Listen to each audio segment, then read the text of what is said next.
ingin untuk tertimpa bencana. Namun, ketika bencana datang, berlarut dalam kesedihan bukanlah pilihan. Seperti beberapa kota yang ditimpa bencana ini yang memiliki cerita ketika bangkit dan menata kembali kehidupan manusia di dalamnya. Bencana bisa mengubah istana jadi puing nestapa.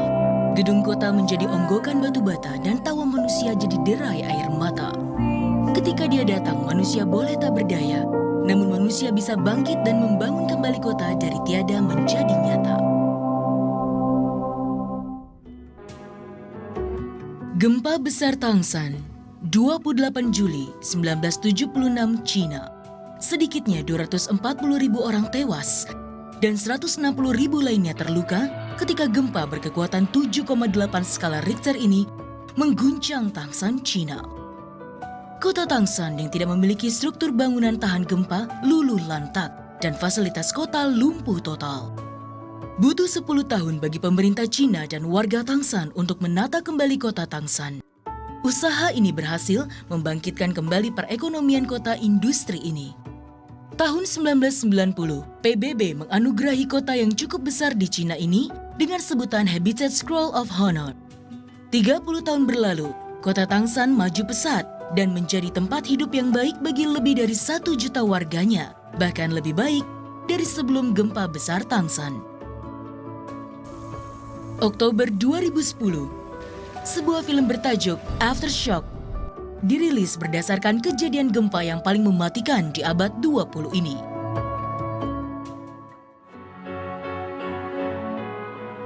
Badai Katrina. Badai ini bukan badai paling mematikan di Amerika, tapi membuat kerugian paling besar. 29 Agustus 2005, badai ini menyerang negara bagian Louisiana, merusak 53 bendungan besar, dan menenggelamkan 80% kota New Orleans, Louisiana, Amerika Serikat. Sekitar 1.500 orang tewas dan kerugian yang ditimbulkan badai kategori 3 ini diperkirakan mencapai 85 miliar dolar Amerika atau 980 triliun rupiah.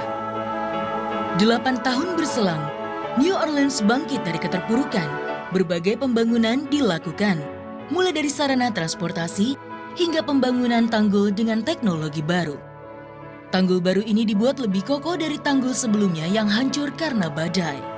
Kota New Orleans kini bahkan lebih baik dari New Orleans sebelumnya diterjang Katrina. Predikat boomtown kedua di Amerika ini pun diberikan Bloomberg untuk kota jazz ini.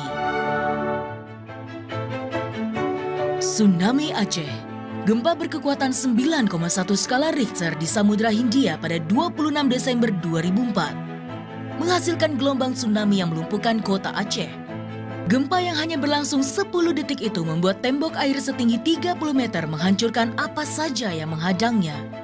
Lebih dari 170.000 orang tewas dan hampir 400.000 lainnya mengungsi di Aceh saja. Setelah bencana, pemerintah Indonesia, masyarakat internasional, dan warga Aceh menata diri kembali. Hingga tahun 2013, 140.000 rumah baru dan infrastruktur jalan dibangun. Kehidupan Aceh juga sudah kembali normal. Rekonstruksi Aceh terbilang sukses di mata dunia. Bahkan penanggulangan bencana tsunami Aceh dijadikan contoh oleh Haiti, Jepang, dan Filipina. Bencana alam memang tidak bisa ditolak. Namun seiring perkembangan teknologi, ilmu pengetahuan, serta adanya pengalaman, manusia bisa lebih waspada sehingga dampak yang ditimbulkan tidak terlalu besar.